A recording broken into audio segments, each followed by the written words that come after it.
بسم اللہ الرحمن الرحیم۔ قرآن مجید میں اللہ تعالیٰ ارشاد فرماتے ہیں، بے شک تمہارا مال اور تمہاری اولاد ایک فتنہ آزمائش ہے اور اللہ کے پاس اجر عظیم ہے۔ ایک اور جگہ ارشاد فرمایا، اے ایمان والو، تمہارے مال اور تمہاری اولاد تم اللہ کی یاد سے غافل نہ کر دے، اگر ایسا ہو گیا تو تمہیں بہت بڑا گھاٹا رہے گا۔ حضرت ابو امامہ باہلی سے روایت ہے کہ ثعلبہ بن ابی حاتب انصاری نے رسول عربی صلی اللہ تعالی علیہ وآلہ وسلم سے عرض کیا، یا رسول اللہ صلی اللہ علیہ وآلہ وسلم، میرے لیے دعا فرمائیں کہ میں مالدار ہو جاؤں۔ حضور انور صلی اللہ تعالی علیہ وآلہ وسلم نے ارشاد فرمایا، اے ثعلبہ، بربادی تیری، تھوڑا مال جس کا شکر ادا کرتے ہو ایسے بہت سے مال سے بہتر ہے جس کی شکر کرنے کی تو طاقت نہ رکھے۔ دوسری بار اس نے پھر یہی کہا تو ان حضرت صلی اللہ علیہ وآلہ وسلم نے فرمایا، کیا تو اس پر راضی نہیں کہ اللہ کے نبی کی مثل ہو جائے کہ حسب ضرورت تجھے مال ملے؟ بس اس خدا کی قسم جس کے ہاتھ میں میری جان ہے، اگر میں چاہوں تو میرے ساتھ سونے چاندی کے پہاڑ چلیں، مگر میں پھر بھی ایسا نہیں چاہتا۔ اس نے کہا، اس خدا کی قسم جس نے آپ کو حق دے کر بھیجا، اگر آپ اللہ سے دعا فرمائے اور وہ مجھ کو مال بخشے تو میں ہر حقدار کا حق ادا کروں گا۔ اس پر رسول اللہ صلی اللہ علیہ وآلہ وسلم نے دعا فرمائی، اے اللہ ثعلبہ کو مال عطا کر۔ ابو امامہ نے کہا کہ ثعلبہ نے بھیڑ بکریاں لی تو وہ کیڑے مکوڑوں کی طرح بڑھی اور مدینہ میں اس کے رہنا دشوار ہو گیا اور وہاں سے نکل کر مدینہ کی ایک وادی میں جا بسا۔ ظہر اور عصر کی نمازیں حتیٰ کہ ظہر عصر کی نمازیں جماعت سے پڑھتا اور باقی باجماعت نماز پڑھنا چھوڑ دیتا یا بالکل ترک کر دیتا۔ پھر اس کا مال بڑھا اور کثیر ہو گیا حتیٰ کہ اس نے جمعے کے سوا اب نمازیں ترک کر دی۔ غالباً باجماعت نہ پڑھنا مراد ہے، اس کی بھیڑ بکریاں کیڑوں کی مانند بڑھ رہی تھی حتیٰ کہ اس نے جمعہ بھی ترک کر دیا اور آمد و رفت والے سواروں سے جمعے کے دن پوچھنے لگا کہ مدینے کی خبریں بتاؤ۔ بس رسول اللہ صلی اللہ علیہ وآلہ وسلم نے اور باقی باجماعت پڑھنا چھوڑ دے یا بالکل ترک کر دے۔ پھر اس کا مال اور بڑا اور کثیر ہو گیا حتیٰ کہ اس نے جمعے کے سوا اب نمازیں ترک کر دی۔ غالباً باجماعت نہ پڑھنا مراد اس کی بھیڑ بکریاں کیڑوں کی مانند بڑھ رہی تھی حتیٰ کہ اس نے جمعہ بھی ترک کر دیا اور آمد رفت والے سواروں سے جمعے کے دن پوچھنے لگا مدینہ کی خبریں بتاؤ۔ بس رسول اللہ صلی اللہ علیہ وآلہ وسلم نے فرمایا، ثعلبہ کا کیا حال ہے؟ لوگوں نے کہا، یا رسول اللہ، اس نے بھیڑ بکریاں پالی تھی اور وہ مدینہ میں نہیں سمائی۔ پھر لوگوں نے اس کا سارا حال کہہ سنایا کہ مال کی وجہ سے اس نے نماز پڑھنا بھی چھوڑ دی۔ اور حضور صلی اللہ علیہ وآلہ وسلم نے فرمایا، ثعلبہ پر افسوس، اللہ جل شانہ نے یہ آیت اتاری،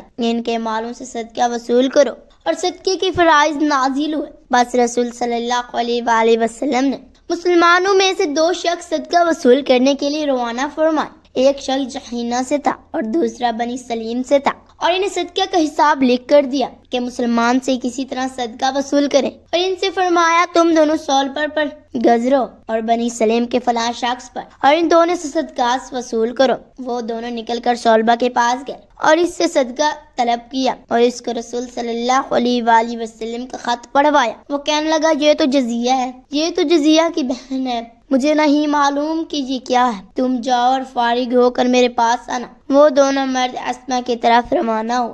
جب اس نے صدقہ کا حکم نازل ہونے کا حال سنا تو اپنے اونٹوں میں سے اچھے صدقے کے لیے الگ کر لیے اور اس نے دونوں کا استقبال کیا۔ ان عاملوں نے اونٹوں کو دیکھا تو کہا، بھائی اسے عمدہ اور اچھے اونٹ چھانٹ کر دینا، تم پر واجب نہیں اور ہم تجھ سے یہ نہیں لینا چاہتے۔ اس نے کہا، واجب نہ صحیح مگر میرے دل کی خوشی سے میں کہہ لے تو لے لو، یہ سب زکوٰۃ ہی کے لیے ہے۔ پھر انہوں نے وہ اونٹ لے لیے اور اسی طرح حکم کے مطابق دیگر لوگوں سے صدقات لیتے ہوئے پھر ثعلبہ کی طرف لوٹ آئے۔ ثعلبہ نے کہا، وہ فرمان تو دکھاؤ۔ جب دکھائے تو اس کو پڑھ کر کہنے لگے، یہ اور کچھ نہیں جزیہ ہے، یہ جزیہ ہی ہے کہ اللہ کی قسم یہ جزیہ ہی ایک قسم کا صدقہ ہے۔ اچھا، اس وقت تم جاؤ، میں اس کے بارے میں اپنی رائے سے غور کروں۔ وہ دونوں روانہ ہو کر رسول عربی صلی اللہ علیہ وآلہ وسلم کے پاس حاضر ہوئے۔ ابھی دونوں نے کچھ عرض نہ کیا تھا کہ رسول صلی اللہ علیہ وآلہ وسلم نے دونوں کو دیکھتے ہی فرمایا کہ ثعلبہ کی بربادی آئی اور مرد سلمہ کو جس نے اچھے اونٹ چھانٹ کر بے خوشی دیے تھے دعا۔ پھر ان دونوں نے اسلام عرض کر کے حال بیان کیا کہ ثعلبہ نے ایسا کہا اور مرد اسلمہ نے اس طرح صدقہ خوشی دی۔ پھر اللہ تبارک و تعالی ثعلبہ کے بارے میں یہ آیت نازل فرمائے، اور ان میں سے کوئی وہ ہے جنہوں نے اللہ سے یہ عہد کیا تھا کہ اگر ہمیں اپنے فضل سے دے گا تو ہم ضرور خیرات کریں گے اور ہم ضرور بھلے آدمی ہو جائیں گے۔ تو جب اللہ تعالیٰ انہیں اپنے فضل سے دیا تو اس میں بخل کرنے لگے اور منہ پھیر کر پلٹ گئے، تو اس کے پیچھے اللہ نے ان کے دلوں میں نفاق رکھ دیا اس دن تک کہ اس میں سے ملیں گے۔ بدلہ اس کا کہ انہوں نے اللہ سے وعدہ جھوٹا کیا اور بدلے اس کا جھوٹا بولتے تھے۔ کیا انہیں خبر ہے کہ اللہ ان کے دل کی چھپی اور ان کی سرگوشی کو جانتا ہے، اور یہ کہ اللہ سب نصیبوں کو جاننے والا ہے۔ جب صلبہ کی ہلاکت کی آیت اتری تو اس وقت بارگاہ رسالت صلی اللہ علیہ وآلہ وسلم نے صلبہ کا کوئی قریبی موجود تھا، وہ روانہ ہو کر صلبہ کے پاس پہنچا اور کہا، اے صلبہ، تیرے حق میں قرآن کی اندروں حکم نازل ہوا ہے، تیری خرابی ہے، تو نے کیا کیا؟ بارگاہ رسالت صلی اللہ علیہ وآلہ وسلم میں حاضر ہو کر عرض کیا، میرا صدقہ قبول کر لیجئے۔ حضرت سیدنا انبیاء صلی اللہ تعالی علیہ وآلہ وسلم نے ارشاد فرمایا کہ اللہ تبارک و تعالی مجھے تیرا صدقہ قبول کرنے سے منع کر دیا۔ پھر صلبہ اپنے سر پر خاک ڈالنی شروع کر دی۔ آقا نعمت صلی اللہ تعالی علیہ وآلہ وسلم نے فرمایا، اے صلبہ، امیر سب ہی تیرا کیا ہوا؟ سرور کائنات صلی اللہ تعالی علیہ وآلہ وسلم کے ظاہری وصال کے بعد اس صدقے کو خلافت صدیقی میں حضرت ابوبکر صدیق رضی اللہ تعالی عنہ کے پاس لایا، انہوں نے بھی اس سے قبول نہ فرمایا۔ پھر خلافت فاروقی میں حضرت عمر رضی اللہ تعالی عنہ کے پاس لائے، انہوں نے بھی قبول نہ فرمایا، اور خلافت عثمانی میں وہ شخص ہلاک ہو گیا۔ میرے معزز بھائی اور میری معزز بہنوں، صلبہ کا واقعہ ہمارے لیے باعث عبرت ہے کہ صلبہ 5 نماز میں اور جمعہ سرور کائنات صلی اللہ علیہ وآلہ وسلم، صلبہ کا واقعہ ہمارے لیے تو باعث عبرت ہے کہ صلبہ 5 نماز میں سے اور جمعہ سرور کائنات صلی اللہ تعالی علیہ وآلہ وسلم کے پیچھے پڑھتا تھا، اس نے مال کی کثرت چاہی اور حضور اقدس سید دو عالم صلی اللہ تعالی علیہ وآلہ وسلم کی دعا سے اسے بے حساب مال مل گیا۔ جس رب تبارک و تعالی نے اس کو اتنا مال دیا، اس رب نے زکوٰۃ و خیرات کا حکم بھی نازل فرمایا۔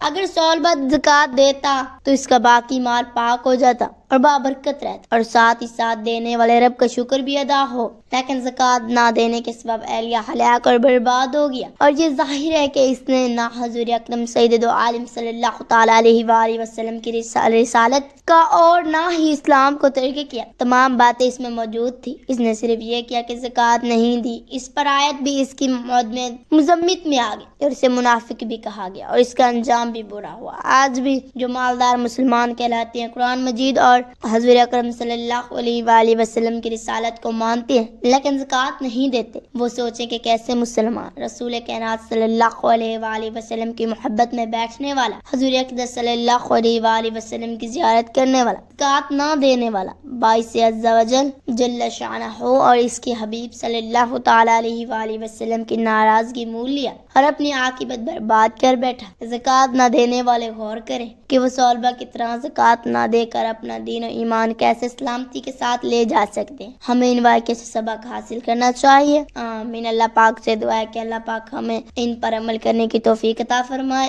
آمین۔ اللہ پاک سے دعا ہے کہ اللہ پاک ہمیں ان حدیث پر عمل کرنے کی توفیق عطا فرمائے۔ آمین۔ میرا پڑھنا اور آپ کا سننا اللہ تعالیٰ اپنی بارگاہ الہی میں منظور و مقبول فرمائے۔ آمین۔ اپنا خیال رکھیے گا، دعاؤں میں یاد رکھیے گا۔ آمین یا رب العالمین۔ ناظرین، کمنٹ باکس میں اللہ تعالیٰ اور ہمارے پیارے نبی حضرت محمد مصطفیٰ صلی اللہ علیہ وآلہ وسلم کے ناموں میں سے ایک نام ضرور ٹائپ کریں۔ شکریہ۔ اگر ویڈیو اچھی لگی ہو تو ویڈیو کو لائک اور چینل کو ضرور سبسکرائب کیجیے گا۔